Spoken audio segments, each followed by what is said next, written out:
नमस्कार. Hello, welcome. Sir, दिवाळीनंतर आम्ही दोघं म्हणजे डॉक्टर राहुल बहुरीकर आणि डॉक्टर मी मोनाली रहाळकर, आम्ही एक सायंटिस्ट कपल आहोत आणि आम्ही असं ठरवलं की आपण बरेच लोक असे आहेत की ज्यांचे बरेच विज्ञानाबद्दल आणि जनरली बऱ्याच गोष्टींबद्दल अनुत्तरित प्रश्न आहेत. तर आपण एक डिस्कशन टाईप ऑफ पॉडकास्ट सुरू करूयात आणि हा त्याचा पहिला एपिसोड आहे. त्यात आपलं स्वागत आहे सगळ्या प्रेक्षकांचं. तर तुम्हाला माहितीच असेल सगळ्यांना की आम्ही 2021 मध्ये करोना पॅन्डेमिक जे आली तर त्याच्यामधला हा कोविडचा जो विषाणू आहे, सार्स कोरोना व्हायरस 2, तो नेमका कुठून आला ह्याच्याबद्दल आम्ही बरंच संशोधन केलं होतं. आणि त्याचंच फळ असं आहे की आम्ही तो नक्की कुठून आला हे पुस्तक मराठीमध्ये सगळ्यांकरता आम्ही लिहिलेलं आहे. 6-7 महिन्यापूर्वी त्याचं प्रकाशनही केलं. त्याचे बरेच रिव्ह्यूज झाले सकाळमध्ये. नुकतंच सृष्टीज्ञान ह्या 97 वर्ष जुन्या मराठी मासिकामध्ये त्याचा रिव्ह्यू आलेला आहे. तोही आपण वाचावा सगळ्यांनी. सो बेसिकली आपण आता करंट अफेअर्स म्हणजे काय नवीन चाललेलं आहे ते डिस्कस करणार आहोत. कारण तुमच्या सगळ्यांच्या दृष्टीने करोना खूप जुना झालेला आहे आणि तो संपलेला आहे. पण तसं नाही आहे. अजूनही बऱ्याचशा देशांमध्ये आणि आपल्याही देशामध्ये त्याची लागण होते. पण आपल्या इथे डिटेक्शन फॅसिलिटी बंद असल्यामुळे आपल्याला ते नक्की करोना झाला की नाही कळत नाही, जाणवत नाहीये. मग आत्ताच एक तर बेसिकली आपल्याला आता इंटरनॅशनल मार्केटमध्ये त्याबद्दल थोडं बोलूया. ओके, कोणाचं होतं आणि ते यामध्ये नक्की काय दिलेलं आहे ते मला थोडक्यात सांगेल. Okay, so doctor Robert Redfield. So doctor Robert Redfield हे अमेरिकन CDC म्हणजे सेंटर फॉर डिसीज कंट्रोल ह्या अमेरिकन एजन्सीचे ट्रम्प काळातील प्रमुख होते. म्हणजे ज्यावेळी करोना विषाणू आला त्यावेळी ते CDCचे डायरेक्टर होते, बरोबर. तर डॉक्टर रॉबर्ट रेडफिल्ड यांनी काही अतिशय आपण ज्याला म्हणता येईल बॉम्बशेल विधानं मागच्या वर्षी केली होती. आणि एकंदरीतच गेल्या 4-5 वर्षात आता असं पुढे आलेलं आहे की करोना विषाणू आहे हा लॅबोरेटरी मधूनच बाहेर पडलेला असावा. आणि आम्ही भारतातले एकमेव दोघं शास्त्रज्ञ कपल आहोत की ज्यांनी ह्याच्यावर खूप पुढे जाऊन आणि जागतिक लेवलवरती रिसर्च केलं. सो डॉक्टर रॉबर्ट रेडफिल्ड यांच्याकडून हे असं काहीतरी विधान मागच्या वर्षी बरोबर 1 वर्षापूर्वी आलं होतं. आणि तो त्यांचा जो पॉडकास्ट होता त्याचा पार्ट 2 आता नुकताच आलेला आहे. पार्ट 1 आता पहिल्या पार्ट मध्ये नक्की त्यांनी काय सांगितलं होतं ते सांगते मी. तर सांगते. तर ऍक्च्युली आम्ही आमच्या पुस्तकात ते कव्हर केलंय, तेच मी तुम्हाला थोडक्यात वाचून दाखवते.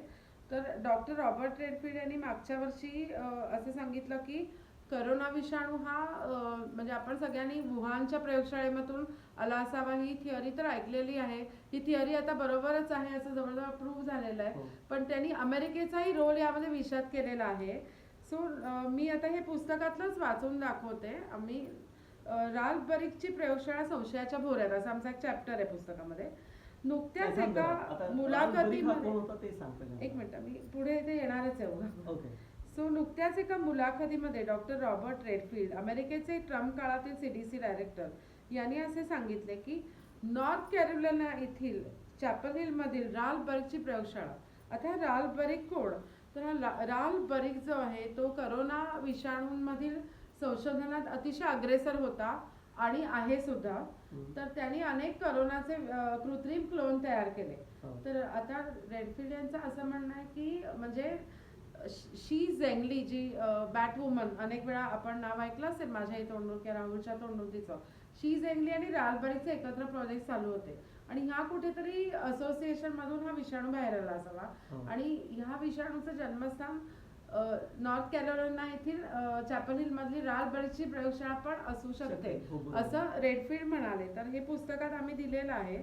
असं त्यांनी गौप्यस्फोट केला. पण आता जो त्यांचा कालचा आपण पॉडकास्ट बघितला त्याच्यात त्यांनी थोडंसं म्हणजे बॅकफूट घेतलंय की म्हणजे ऍक्च्युअली प्रयोगशाळा न सांगितले पण त्यांनी हे सगळे सांगितलेले आहेत कुठल्या कुठल्या अमेरिकन एजन्सी करोना विषाणूच्या निर्मितीमध्ये असू शकतात. याच्यामध्ये NIAID म्हणजे अँथनी फाउची, जे आपण अमेरिकेचे डॉक्टर वारंवार बघितले टीव्हीवरती, तर अँथनी फाउची यांचा रोल याच्यामध्ये मेजर असू शकतो. ते NIAIDचे डायरेक्टर होते. त्यांच्या अनेक वेळा त्यांना क्रॉस क्वेश्चन केलं पण त्यांनी काहीच रिव्हील केलेलं नाहीये. ताकास्तूर लागू दिलेलं नाही. ताकास्तूर लागू दिलेला नाहीये. आणि USAID आहे त्यांची जी स्टेट एजन्सी आहे, जी भारताला पण अनेक वर्ष मदत करत होती, जी अनेक वर्ष जी ट्रम्पने नुकतंच ज्याच्यावरती बॅन आणलेला आहे, ती USAID पण ह्याच्यामध्ये सामील आहे.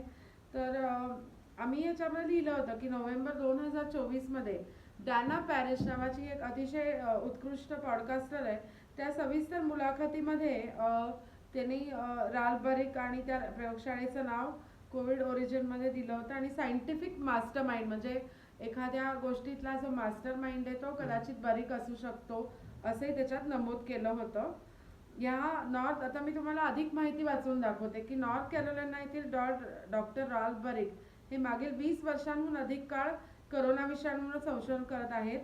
2002 आणि 2003 नंतर करोनाची साथ सुरू झाल्यावर बरिक यांनी देखील अधिक जोमाने संशोधन केलं.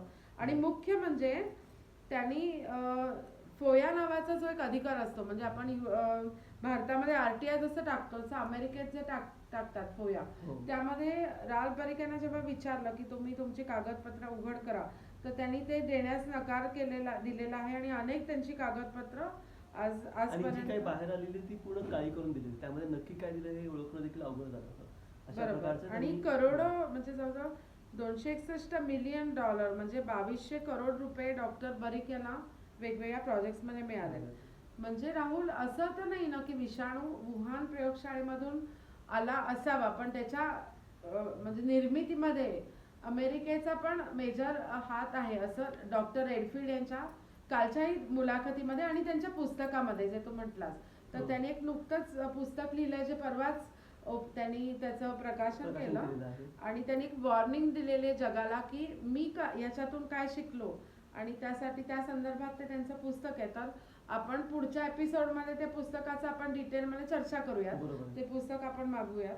तसंच आपल्याकडे अनेक या विषयाची पुस्तकं आता गोळा झालेली आहेत, त्या पुस्तकांबद्दलही चर्चा करूयात, ज्याच्यामध्ये रँड पॉल ह्याचं पुस्तक असेल.